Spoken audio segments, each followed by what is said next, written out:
Okay, Derek from Oregon and David from New York. Welcome to the show. How are you guys? Doing Good. well. Thanks for having me and us. All right. Yeah.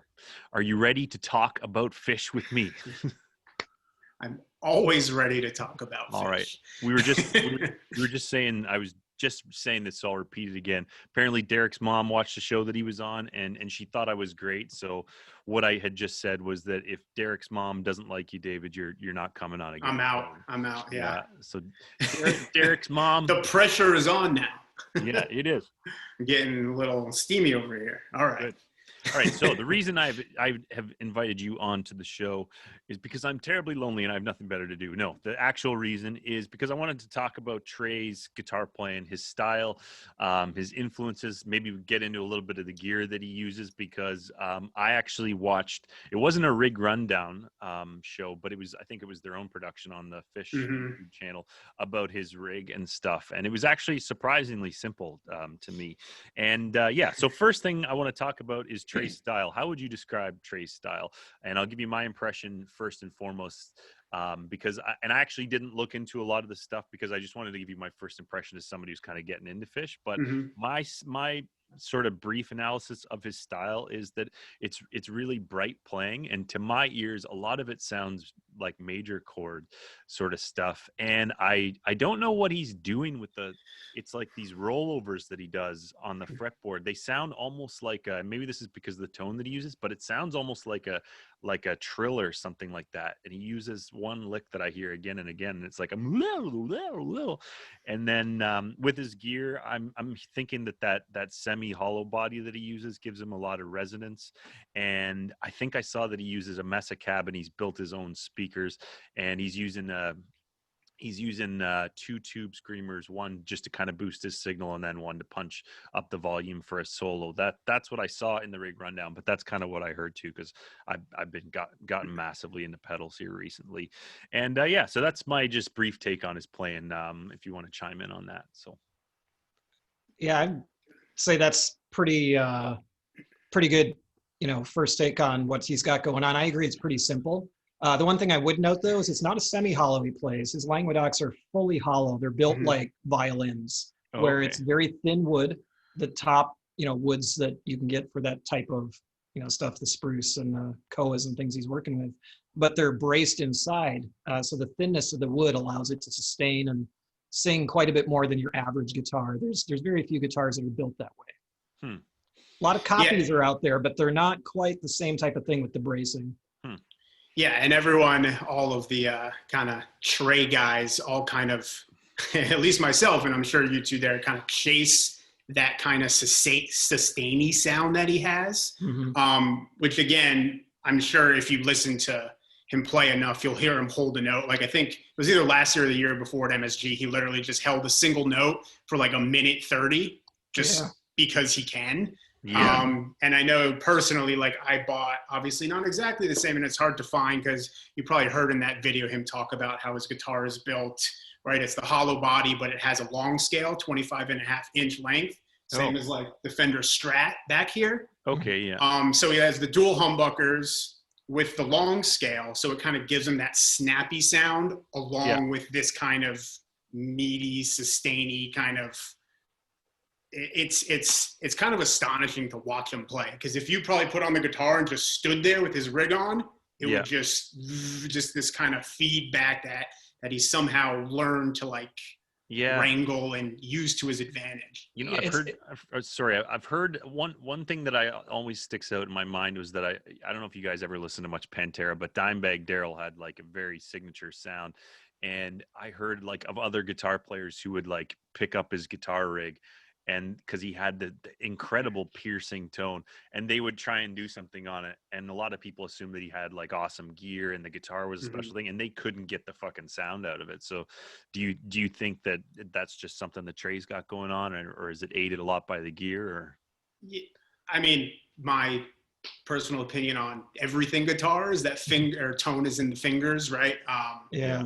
Like there's a video from when they played New Year's, I guess 2 years ago, and Halloween, their Cosfoot Voxed kind of album, where he actually plays a very similar guitar to what I have back there, a white Strat. Yeah. But you listen to him play, like maybe it doesn't have as much sustain, but it's Trey, right? It sounds like him. It's no different. So I think tone's definitely in the fingers. But yeah, I mean, that specific style, how he plays, that kind of, you're talking about like these trills and rolls. He plays these kind of like what I think people have dubbed like anchor slides. I'm not an expert in it, but he slides. I'm gonna write that down. Yeah, triplets almost. Like the triplet, the anchor slides, where he's kind of pedal pointing off of a single note and then kind of playing around that note. That's what I think would be that kind of that role that I'm describing there. Derek, I cut you off. You were gonna say something. No, it's I'm just agreeing with David. Yeah, you've got a lot of good insight there, and I think I was going to say, but it must not have been important. But yeah, I noticed he played the blah, blah, blah, blah. He's played that Fender on a couple of occasions, the Casvet Vox show, and I can't remember if there was a New Year's show or it was the New Year's. Yeah, they were like suspended in the air. Yeah, in space. They played Santos. Santos, that was it. Yeah, and like you were saying, the tone comes from the fingers. It's not, the Languedocs are special in their own way, but he still plays it like Trey, no matter what guitar he picks up. It's in the fingers, it's in his gear chain.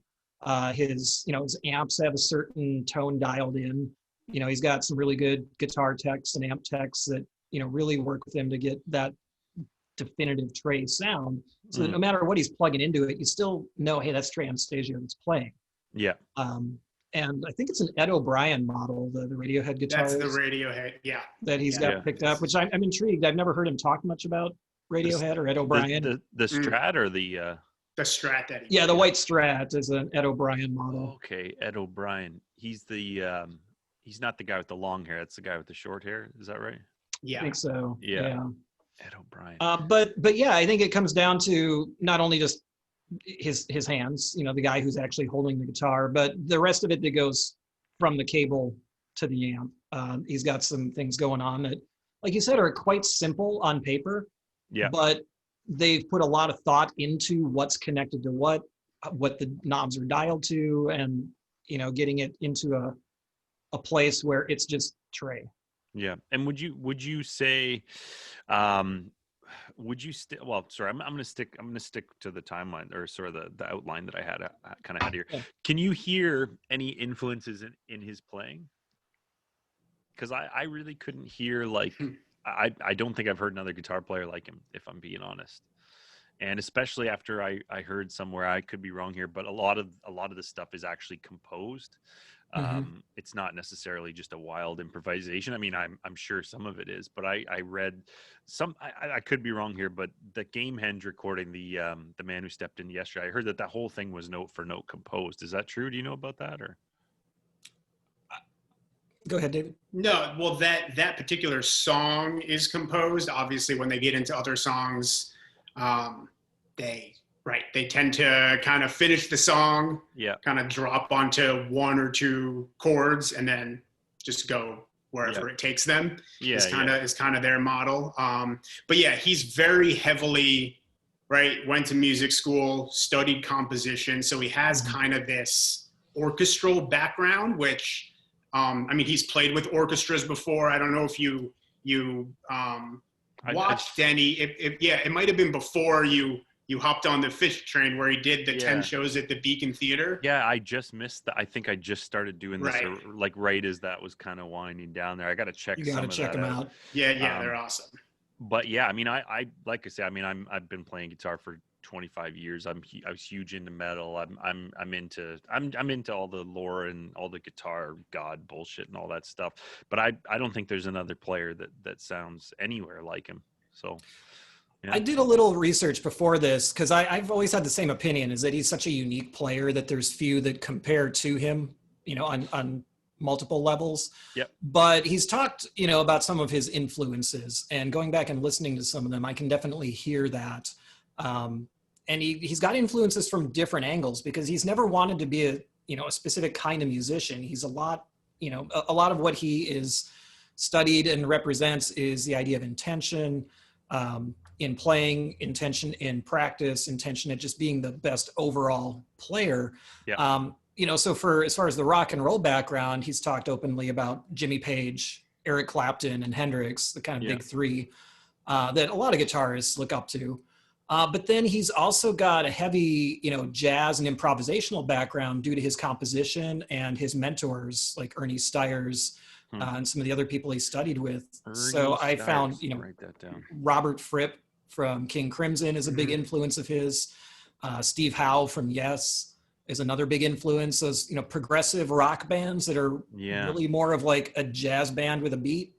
Yeah, it's funny you mentioned King Crimson because similar to Phish, I know a lot of people in the musician circles who are into Crimson, and I might try and get into Crimson here if the pandemic keeps going. So, moving along, I want to know what your thoughts are on the evolution of his playing.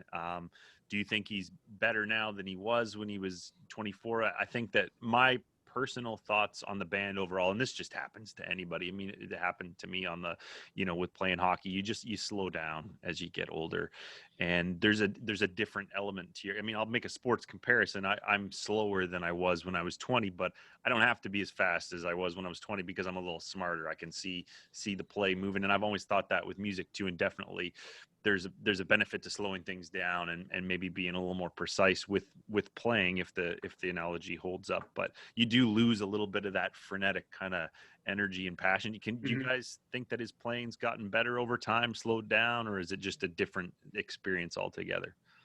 Yeah, I think it's so because Derek, I watched the previous video. I'm a 3.0 guy, so I never saw him live in the 90s, so only listening.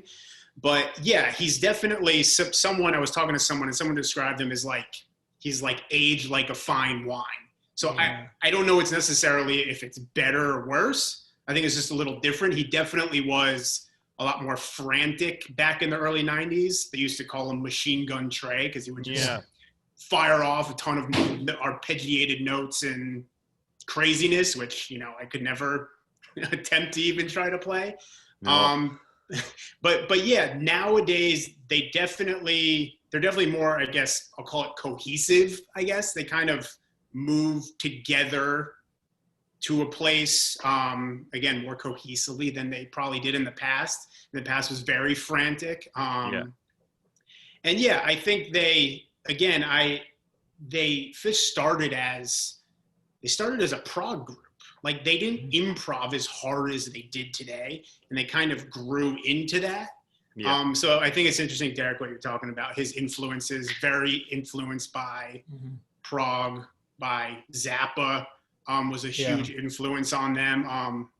Well, that's another one that I was actually going to try to get into because I've tried to get into it before. And we won't go too much into it. I mean, if I get into that, I'll have you guys back on to talk about that. So this kind of two birds with one stone kind of thing. But the Zappa thing, maybe it's just I've seen too many interviews with him, and he's just such a bitter fucking crusty man. Like, he is. Yeah, but that's a whole other topic. Yeah. So I guess what you're saying is that his playing is evolved, and I mean that's a pretty obvious conclusion. But I will say I listened to the song that got me into Phish was Simple, and it's the 90 I think it was a Boys State University recording that I first heard, but I've been listening to the one that my wife did the review of there, the 10/31 94, and the difference of the Simple from then, and then I watched one I think from 2017 or something like that. It's like this may be an insult to Phish fans, but it's a bit geriatric compared to that version, and rightly so, because it's like 30 years ago now. But it's just the spirit's just like it's just not there, and that's one thing I will bring up. Ween is like I've seen footage of Ween playing like in the 90s, and then I saw them at the reunion, and I saw them a couple of years back. Well, I saw them last year actually in Nashville, and the intensity is still there. And I think that would be one critique of the newer stuff that I've heard. But again, I haven't been there in person, and I'm sure if I got there, my face would just melt off, and I would be a happy customer. But yeah. Yeah, I mean, my quick take on his evolution is that tying back into what you were saying before, as far as the composition of his early work, the Gamehenge stuff. Yeah. Being a composition major, I think the actual recording that he submitted for his thesis had a very prescribed flow to it. The songs were very heavily written. There might have been some, minor improvisation, but that was what, was important to him, was buckling down, putting the work into making the best possible song that he could make. And then as they got a little bigger, it progressed into the more open Machine Gun Trey type of high energy. They had a lot of influences that aren't there today. When the two, sorry to cut you off, but the two of them jumping, and it's like this like very like it's like a hand in pocket version kind of dancing sort of thing, that jump, that because there's just the two of them standing on the stage. The bass player and Trey, that cracks me up. Just I'd point that out. So yeah, they definitely had a little different vibe in that era, and they had a different energy they were going for and flowing with. And they're mature gentlemen now. Yeah, they're not frat boys, they're not tour rats going out 300 days a year. They've got a different outlook on life. And I think the progression has been kind of an ebb and a flow, where now they are playing, not just Trey, but the group, with a little bit more intention of thought and intention of message and intention of what the notes are doing with each other, as opposed to just how many notes can we play, how high energy can we get it. He's still capable. I noticed in the Beacon jams, there were still some high energy jams, but a lot of it was a much more creating an open space, musical dialogue, which they've always had, but I think it took the wayside in kind of the middle of their era to spectacle on a certain level. Yeah. And that's diminished.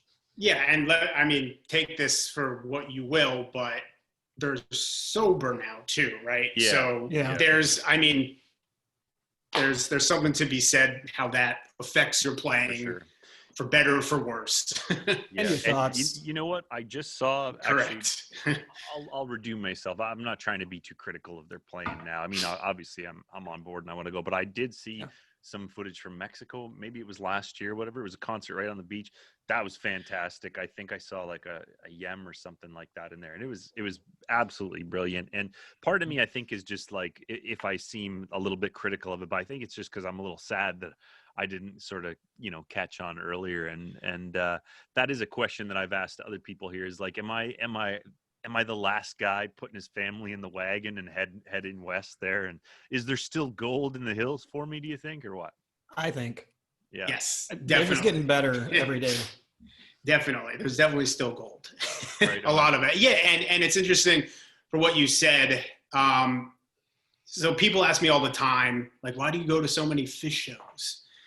Family who just don't, I guess, quote unquote, get it. And I try to explain it to them. The best analogy I come, right? It's like your favorite sports team, right? And you have season tickets. Like you're going to watch baseball or hockey, Canada, or I don't know if you're a hockey fan, sorry. But so whatever sport, right? And you're still going to watch that same sport every time. Some days they're going to, blow the other team out. Some days they're not going to play as well. And that's just kind of what the landscape is with them, is sometimes you go there and it blows your mind. There's been plenty of shows where I've left and I'm like, I wish they hit that jam a little harder. I wish they took it in this direction for something that I heard. And it's kind of a fun interplay to be able to talk about a band and music that way with your friends. Yeah, I can't wait. I can't wait to go to a show, and I'm hoping that it happens this year. I actually checked some of the dates, but it's like there's some stuff in July, I think it is, that they have scheduled, unless they didn't update their website. Yeah, but I mean, for me, it's like, it's a real risk for me to buy that ticket right now, because if I leave the country in the current state of things, I got to sit in my apartment for 2 weeks when I get back. And I cannot really, I can't really pull that one on the wife right now, but moving along. And you said you had some stuff sort of ready to go here. I'm hoping that'll help with this next part here, but what would you say, I'll ask you first, Derek, what would you say is a quintessential Trey song or solo? I mean, the default answer is, I think You Enjoy Myself is the definitive Phish song for a couple of reasons, but I couldn't pick just one. In that vein, the ones that got me into Trey and wanting to play like him and into the band were, Yem. I love Esther, Reba, Divided Sky. The ones that are the composed songs that take off to a different level, but, you know, don't go so far out to left field that you're like, what? You know, they're still approachable. But those are the things that I think of when I think of Trey, or those types of songs. And, you know, he's got newer ones that are in that vein, but we don't have to belabor the point. Yep. Yeah. So quintessential Trey. I mean, there's so many ways you can go with it. As Derek said, yes, there's right. But so there's the compositional stuff. There's the improv stuff. There's like the heavy, I'm just going to melt your face off stuff. You know, things like, you know, just solos like in Chalk Dust Torture, just like, you just want to hear just like rock, Phish, like, right. It's, there's songs like, and then I won't play because I don't know if it's going to work here if I share my screen. So I don't want to, but, you know, song like Foam, which they never play anymore. But if you go and look up the chord progression for Foam, right? Because he has such a jazz base too, understanding on how to play the guitar, how to play over changes, harmony. It's like a 17 chord progression, right? And he's hitting and he's flowing through it so seamlessly. When I sit down and I'm like, you know, stumbling over my arpeggios and all that stuff. Another quintessential song, Sample in a Jar, which is just kind of, for me, a really good starter song. Yeah. But the end progression, which is the main progression of the song, again, just the way he's able to create these melodies over these quick moving chord changes is very quintessential Trey to me. So that's what I would say. Yeah, I actually haven't listened. I don't think I've done a full listen through to Sample in a Jar, but I will check that. It was one of the most frequent sort of thing that popped up in the searches. Right. But yeah, so you'd say Yem, and then you would say Sample in a Jar or Chalk Dust Torture or something like that. Yeah, that's kind of for his kind of improv-y, just shredding over a progression, I guess. Yeah. I don't want to go off topic here either, but I actually like, I don't know why I'm so late to the party here, but I just checked out Oysterhead the other day, and that was like, I was like, what the fuck is this? I think it was literally on Christmas Day. I was like, here's a Christmas gift for Colin, because that was like, I'm massively into the project that the name escapes me right now, but the project that Les Claypool's doing with Sean Lennon, I think it is. Oh, I can't. I'm going to say it's like Claypool something. Claypool Delirium. I went to this is completely off topic, but I went to a show of that. I think it was in 2018. It's top 5 shows I've ever seen in my life. You should, if that comes your way, you should check that out. I don't think they're playing now, but like I say, I just saw Oysterhead, and I remember some of that coming out in I think it was the late 90s. Is that when that happened, or early 2000s or something like that? That was just a few years. Are you talking the Delirium project? No, sorry. I'm going back to Oysterhead. Oysterhead, sorry. Yeah. 2000? That was 2000. Yeah. I remember. I skipped right over that because at the time I was actually listening to a lot of death metal, and it wasn't hard enough. But now I'm looking at that. I'm like, okay, I'm saving that for a whole other thing. But that playing that I saw with that was fucking absolutely fantastic. So moving along, I just want to get into briefly, because this is a topic that I could probably go on about, and I'm sure you guys could too as well. But Trey's gear, we kind of talked about at the beginning of the episode, but he's got that custom guitar, and I think, David, you told me that their old sound guy builds the guitars for him or something like that, or? Yeah, it was their old sound guy from when they were at University of Vermont. Yeah. And so it's kind of funny how just kind of all these things just kind of come together. Like they just met him and he built guitars, and it's what Trey's been using for the past 35 years, which is pretty wild. Yeah, I'm having a custom telly built right now, and nice. I don't know if it'll be quite on that level, but I'm looking forward to that.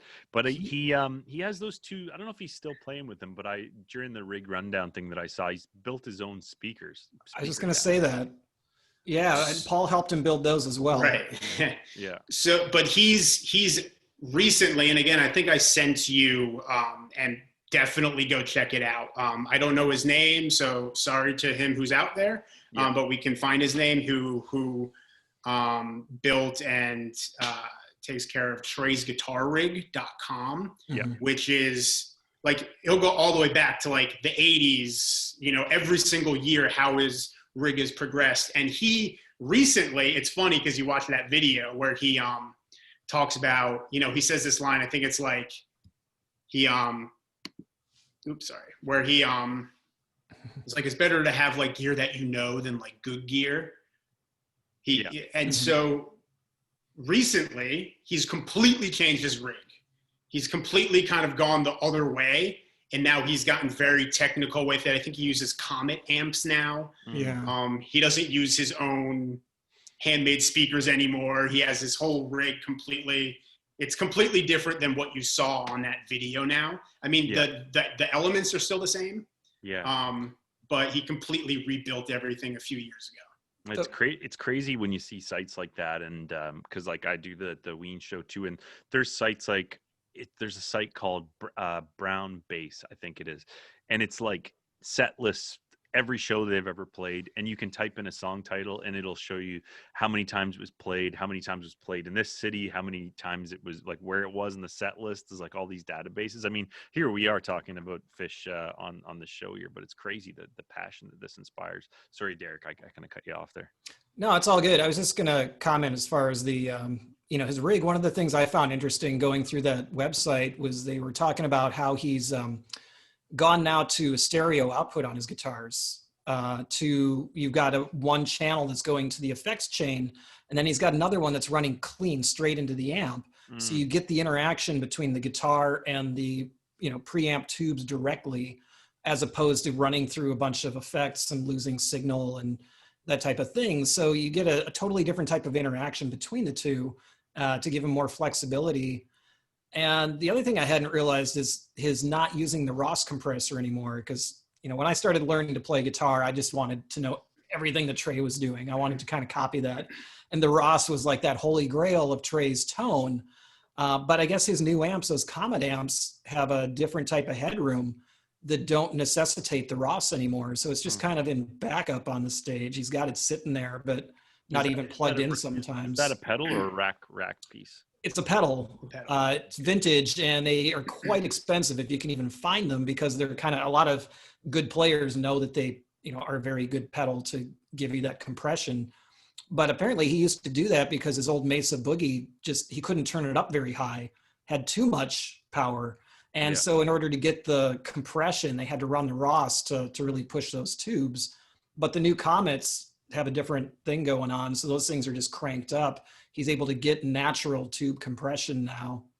But I haven't played a lot with compression.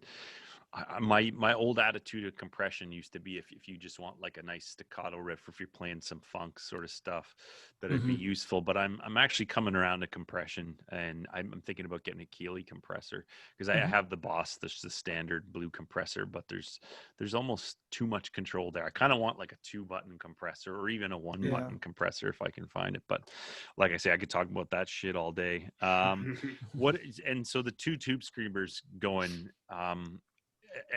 I think I was correct before in saying that one he's just using as like a boost always on, and then is the other one that he uses to take the solos up a notch, do you think?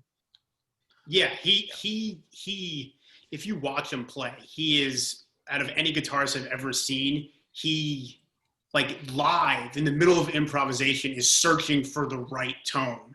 To see him all over those pedals, tapping his feet everywhere. He'll go on, off, and you'll like hear very subtly. Watch him. It's astonishing. This is a little different than what you asked, but on his guitar, his tone knobs and his volume and his split coils, and the way it's like he's playing a second instrument with his hands down there. It's absolutely astonishing to watch what he's doing all at once. But yeah, that kind of stacked tube screamers, I would say, is pretty quintessential to his sound. I know he's added a Klon as well. Another overdrive, the Klon. Of course, the $5,000. Of course, yeah. I have my $150 clone. He has the real thing, of course. I'm rocking and I've never played a Klon, but I'm kind of glad for that, because I just bought a $30 Mosky Golden Horse or some shit like that, just to kind of test the sound. I love the sound of the thing, and I'm just, because nobody's waiting on my next guitar solo,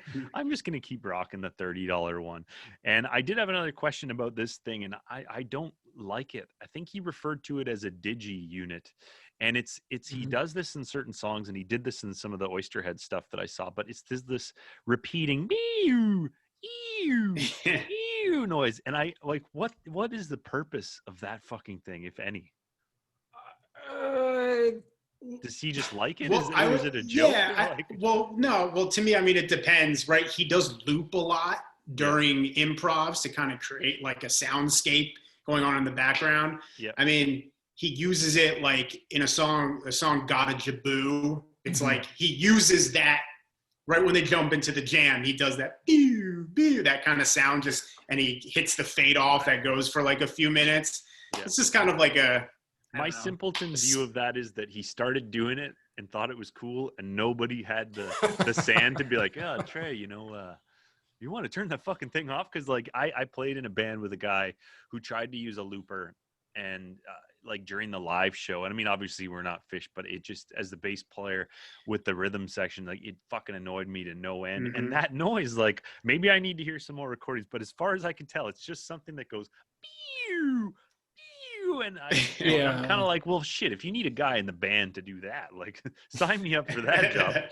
I think that ties into the evolution question earlier. I was commenting about how, they had started off a lot tighter, and then they got into that machine gun era, and then you got that kind of space Trey, is what I called it, era for a while. Yeah. And he doesn't really do that as much anymore. Yeah. He's playing with more intention of thought now, as opposed to layering as much. And adding a repetitive. Yeah. I mean, there's some, I can send you, there's some awesome jams they call like digital delay loop jams. Yeah. Where and because they're so good. And if you ever want, I'm not a drummer, but if you ever want to talk about John Fishman, he's like, Nick, beyond, it's astonishing how good of a drummer he is, but like he can keep time with loop. He's so one of the guys I had on the show, he's a drummer, Nick. He's not really that into Phish anymore. It's a shame, but I might have him come on to talk about some drum stuff. So yeah. No, yeah. So I can send some again, these digital delay loop, which is just they create this awesome kind of layered sound. May or may not have the pew in it. I don't know, but you can turn it off if it does. Yeah. That Bozeman tweezer's got a pretty sick version of that. I mean, that's one of the definitive Phish jams, and a big part of that is the digital delay jam. What was it? Bozeman tweezer? Bozeman tweezer. Yeah, what was that? 11/29/94, I think. I don't know. They just released it as an official release, and it's like a 47-minute tweezer that just went to all sorts of crazy levels. I love the abbreviations of everything and the nicknames for all the stuff. And Bozeman, Montana. There's a Yamar from 2000. I think it was here in New York. Was it Roseland? It might have been at Roseland. I can confirm that for you, but that has one of those type of jams too, and it's awesome. Right on. Well, guys, you know what? We're getting around the 30-minute mark here for the show, maybe a little longer than that, but I'm probably going to put a pin in it for now. But thank you very much for coming on and talking about this gear. And Derek's mom, if you're listening, let us know what you think about the jig rack and the double tube screamers. But thanks again, guys. If you're watching this, thank you very much for watching. Please like the video and subscribe to the channel if you feel like it. I hope that you're all very well wherever you may be. And David and Derek, thank you again for joining me. So, of course, thank you. All right, I will stop the recording.